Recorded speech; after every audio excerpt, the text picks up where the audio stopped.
Bom dia, pessoal.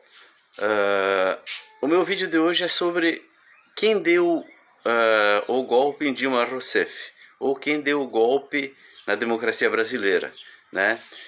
Por que o motivo do vídeo? Porque recentemente, esses dias foi publicada a entrevista de um ex-agente da CIA falando da participação dos Estados Unidos no golpe. Né? E isso é uma coisa evidente. Os Estados Unidos, na verdade, ele sempre age assim. Ele, pelo menos depois da Segunda Guerra Mundial, ele passou a ser o xerife do mundo, se sente o xerife do mundo, age como o xerife do mundo. Né? E principalmente na América, ele não admite que na América alguma individualidade política se sobressaia. Então ele age no sentido de impedir. E como foi em 64 e foi de novo agora no golpe, sem dúvida nenhuma. Mas eu entendo que esse não é o centro né, principal do golpe. O centro principal do golpe é interno ao Brasil. Né? Será que é a burguesia? Será que foram os bancos? Será que foi a Fiesp? Será que foi a Fiergs? Né? Os empresários, os bancos, a dita burguesia? Será que foi a Globo? Será que foi os tucanos, o Écio Neves? Quem foi que deu o golpe? Eu entendo que o centro do golpe, o pensamento, o espírito golpista contra a Dilma Rousseff, contra o Lula e contra o PT, não é nenhuma dessas. Todas essas contribuíram, não há dúvida nenhuma. Porque quando uma coisa acontece, nunca é uma coisa só. Mas existe um centro e a esse centro se aliam todas essas coisas. Essa é a minha visão. E para explicar que força é essa, que na verdade foi o centro do golpe e continua sendo o centro do antipetismo, desde que o PT nasceu, eu vou retomar um pouquinho os vídeos que eu já fiz no canal e quem não viu eu vou resumir aqui alguns conceitos. Eu entendo que todas as coisas têm essência, ou seja, essência tu também pode chamar espírito. Todas as coisas têm espírito. Então eu já disse, o gaúcho já existia antes da conquista, o paulista já existia antes da conquista, o baiano já existia, o carioca já existia, o pernambucano já existia, né? O amazonense, sei lá. As diversas individualidades, mesmo dentro do Rio Grande do Sul, se a gente for ver, ou dentro de qualquer estado, tem identidades regionais. Aqui no Rio Grande do Sul, por exemplo, tem o Porto Alegrense, tem o Serrano, tem o da Campanha, tem o da Fronteira, e eram índios diferentes, que tinham maneiras diferentes de ser, que continuam, na verdade, dentro da cultura de hoje a gente talvez não perceba. Mas existe aquele espírito, ele se mantém, que é a essência. Né? E da mesma forma existe em relação às diversas fases da história. Né?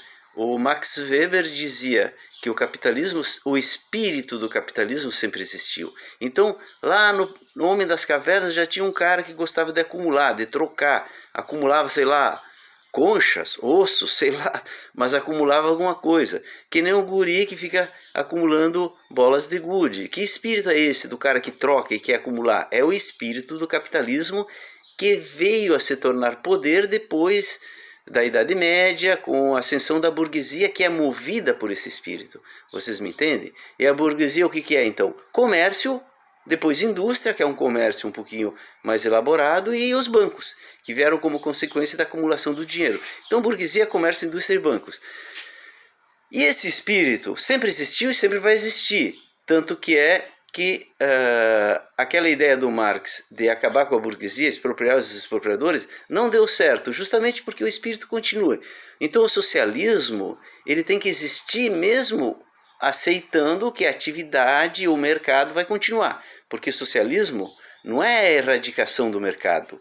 Hoje eu acho que a gente pode concluir isso. Socialismo é tu canalizar o excedente para a sociedade como um todo e para as pessoas, para os trabalhadores e para todos, e para as coisas coletivas. Isso que é socialismo. Da mesma maneira que o capitalismo sempre existiu e sempre vai existir, esse espírito, estou falando, enquanto espírito, o feudalismo também. O que é o feudalismo? O feudalismo é o regime que é fundado na propriedade da terra. Então, quando na economia a propriedade da terra é importante, é o centro, todas as relações têm aquele mesmo espírito, que é o quê? De senhores e escravos. Não é um espírito de igualdade.